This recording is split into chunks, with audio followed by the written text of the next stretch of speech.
I was in rehab for 5 months, went back to my parents, started thinking about, am I going to go back to school, and if so, where?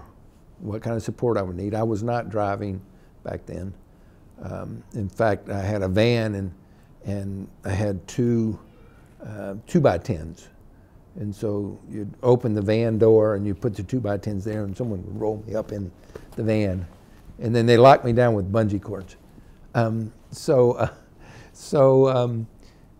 just, after hanging around the house and making a lot of puzzles and learning to shoot a bow and arrow and do some things in the backyard, I kind of decided to go back to school. But what really the impetus for that was my brother was coming back from Vietnam. My older brother was coming back from Vietnam, and he was going to go back to school.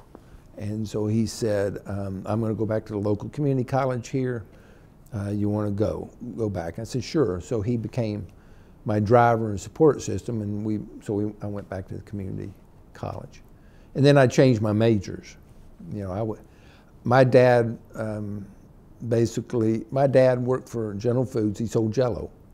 And so I was going to just follow my dad's footsteps. You get a BA or something, and then you go work for a company that tells you about their products and you go sell it.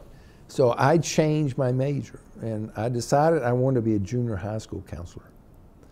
And the reason was you do a lot of thinking when you're in a hospital and when you're in rehab and when you're at the house for a while.